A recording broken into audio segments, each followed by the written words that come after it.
Chris Chappell has a master's from New York University. He then moved into journalism, focusing on China, and in the last 6 years has produced China Uncensored, the television program that appears on cable TV and online in the United States. And so the topic for tonight's talk is China's growing influence on the West and its politics. Chris Chappell, you're very welcome. Thank you. Hi. Welcome to the Sydney Institute. I'm your speaker, Chris Chappell. Thank you. For the last 6 years, I've hosted an American TV show called China Uncensored. We use humor to talk about what's happening in China and how that affects the world. In the time that we've talked about China, we've covered enough topics to fill about 1,000 episodes. But since I only have half an hour tonight, I've decided to cut it down to just the terrifying highlights.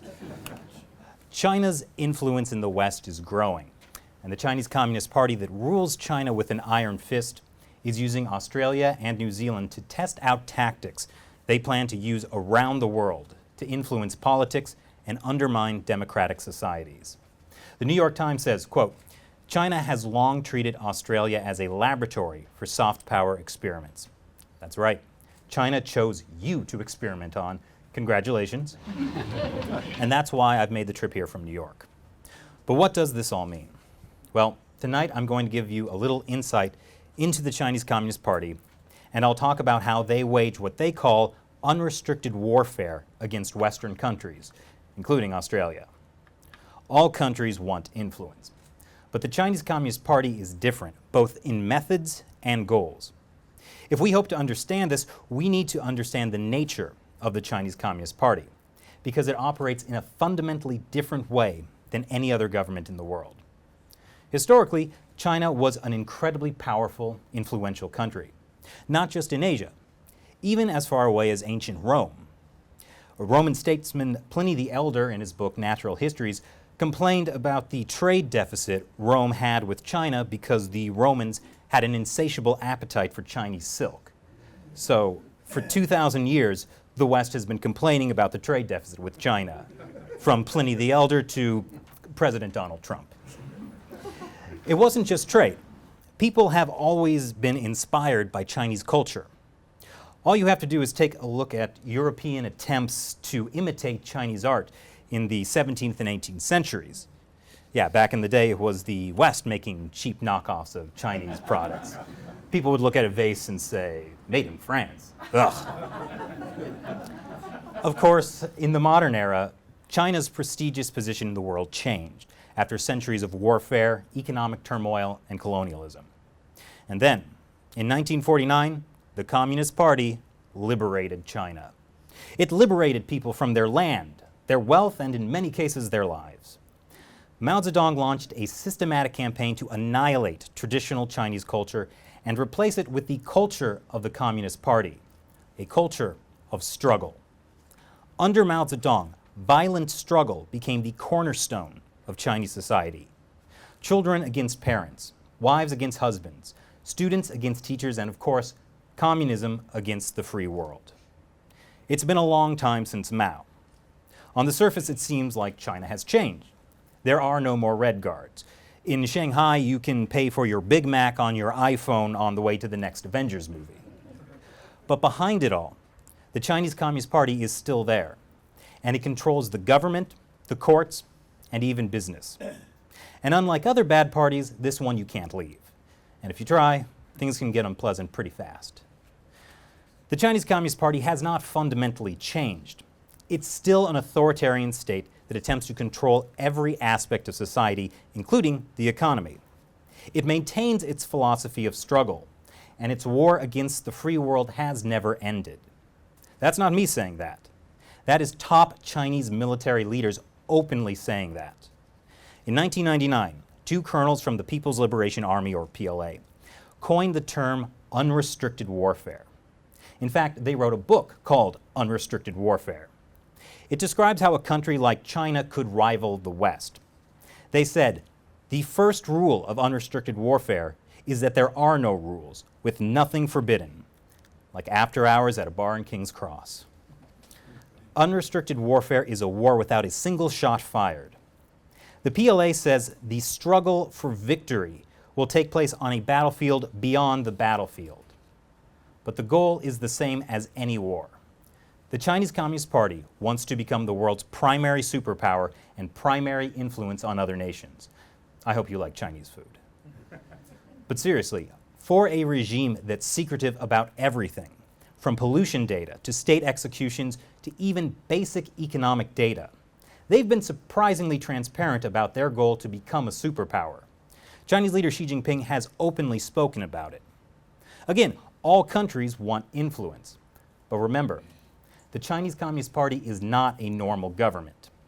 The Australian Security Intelligence Organization, ASIO, recently revealed they consider the Chinese Communist Party an extreme threat, and the level of espionage and foreign interference in Australia is worse now than at the height of the Cold War, which, if you've forgotten, was not a pleasant time. The Chinese Communist Party's unrestricted warfare has several components. Today I'm going to focus on how unrestricted warfare uses propaganda and censorship, economic interests, and political and academic infiltration. Let's start with propaganda. As you may know, the Chinese Communist Party is engaged in a global propaganda campaign. One goal is to promote a positive view of China and its happy-go-lucky authoritarian regime. If that doesn't work, then their goal is censorship, to marginalize and suppress critical voices, like mine, and maybe yours. The Chinese regime spends $10 billion a year on overseas propaganda. That includes things like all-expense-paid red carpet trips to China for politicians and journalists. I'm going to guess those tours don't include labor camps. Their propaganda budget also goes to paying Western media companies, like the New York Times and Fairfax, to put articles from Chinese state-run media in their own newspapers and on their websites, which apparently is legal. The party also buys up Chinese language media in Australia and around the world. They want to make sure they report correctly on the party's benevolent rule. But propaganda doesn't end with the media.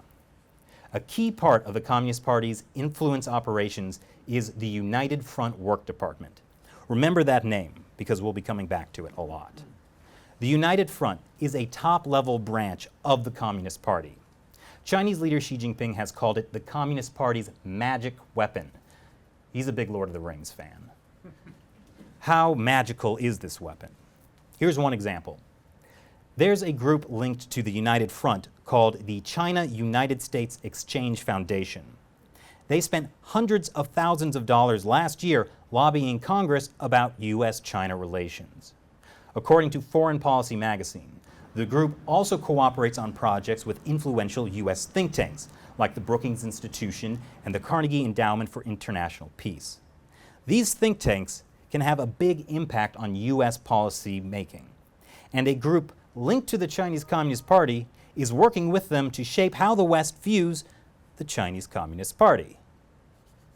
But if the all-expense-paid trips and state-run articles and pro-Communist Party policy papers don't work, then there's the other side of the propaganda coin, censorship. And in the West, the Communist Party relies on applying just enough pressure to encourage self-censorship. The Chinese Communist Party has a list of topics they don't want discussed. Among the most sensitive are Tibet, Taiwan independence, and the Falun Gong spiritual group. So, what happens if you touch China in these sensitive zones? Overseas Chinese journalists have had their families back in China threatened. Scholars have been denied research visas. Western journalists have been kicked out of China. It doesn't always happen, but it happens just enough to make people hesitate to cover these topics. I'm sure many of you have heard of the book Silent Invasion by Professor Clive Hamilton. It discusses in detail the ways the Chinese Communist Party has been infiltrating Australia. But Hamilton's original publisher, Allen and Unwin, scrapped the book. Censoring a book about Chinese censorship would not be the best idea. Hamilton's book was eventually released earlier this month by another publisher, Hardy Grant, showing that self-censorship does have its limits. Besides propaganda, the Communist Party's unrestricted warfare is also carried out through exploiting Western economic interests. The United Front also plays a role here. In January, Clive Hamilton and researcher Alex Josky wrote about the United Front Work Department's influence in Australia. They said many leading figures in the Australian business community now serve as megaphones for Beijing's messaging to the Australian government and the wider public. And that the business community also fears the risk of retaliation when statements are made that Beijing does not like. Statements like, Taiwan is a country, or pandas are fat. One of the biggest problems for companies entering China is corporate espionage. For years, Western companies have been eager to get into the Chinese market. What they don't realize is that the Communist Party has a strategy. Why innovate when you can just steal other people's ideas? This is not something the party tries to hide. Intellectual property theft is literally written into their national economic plan. In 2007, they released a document called the National Technology Transfer Promotion Plan. They might as well call it How to Steal and Not Get Caught. Here's how it works. Chinese military hackers steal a company's intellectual property and give it to a technology transfer center. They reverse engineer the technology and give it to Chinese businesses. Then those businesses make cheaper Chinese knockoffs of those Western products. That's what happened to an Australian company, Codan. One of their major products is metal detectors. ASIO discovered that a Codan employee's laptop was hacked during a business trip in China. Blueprints of the company's metal detectors were stolen, and cheap Chinese knockoffs flooded the market, still carrying the Codan logo. But the Codan CEO said the Australian government was unwilling to help since, at the time, a free trade agreement with China was on the line. The company had to cut its prices in half. In 1 year, their net profits fell from $45 million to $9 million. Apparently, the free trade agreement is China takes your stuff for free. But don't worry. Last year, Australia and China reached a deal. No more cyber intellectual property theft. And while they were shaking hands on it, China stole Australia's watch. So, how much do companies lose? Trillions. According to information security company Black Ops Partners, U.S. companies and the U.S. economy lose approximately $5 trillion each year, or over 30% of the U.S. GDP, to Chinese intellectual property theft. In addition to corporate espionage, the party uses infrastructure investment, like the One Belt, One Road initiative.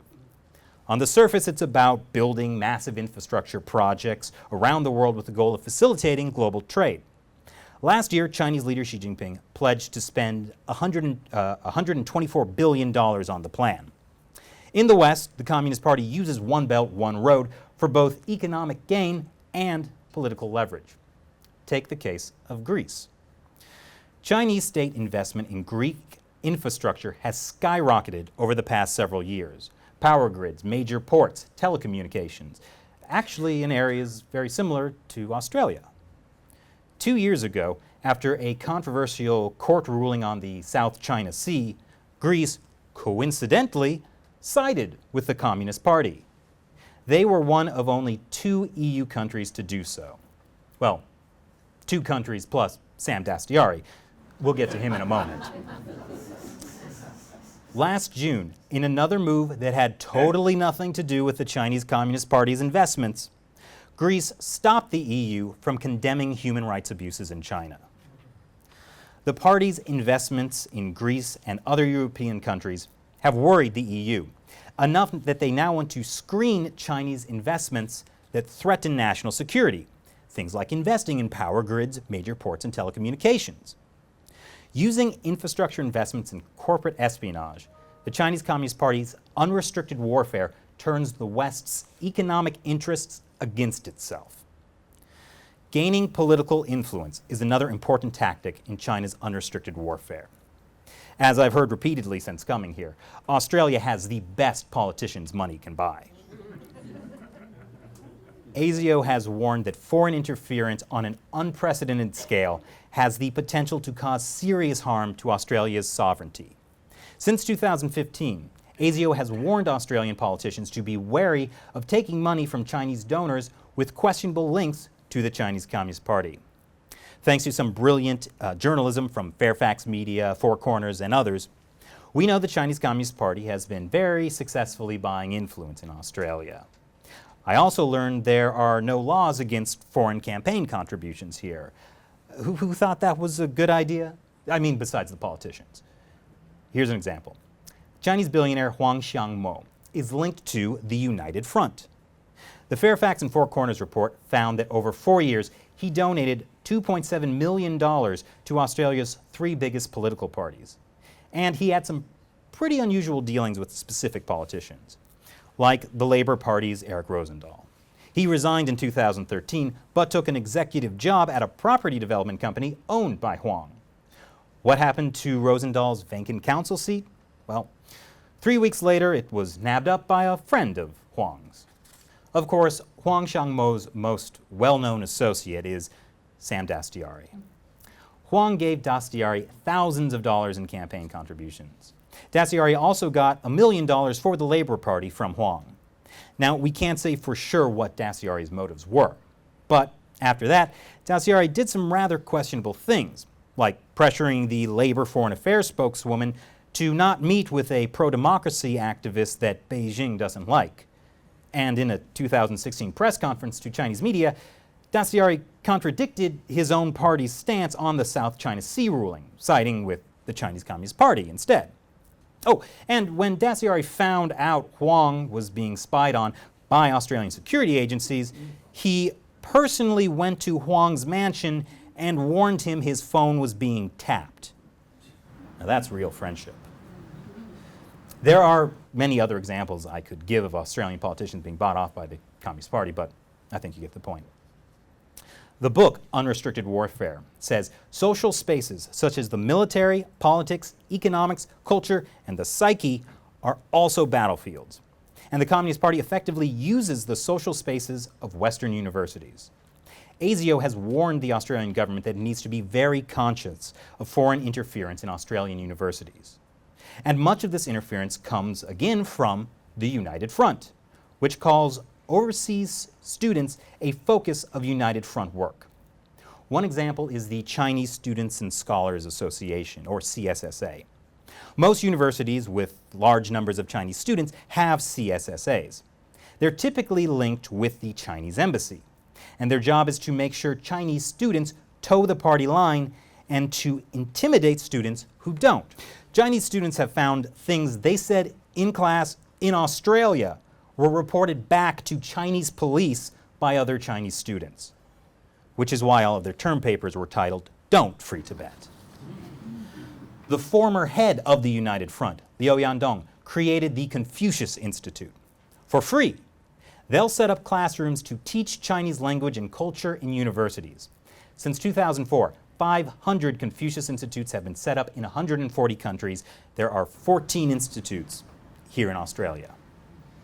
The Communist Party's former propaganda chief called the Confucius Institute an important part of China's overseas propaganda setup. So what exactly do they teach?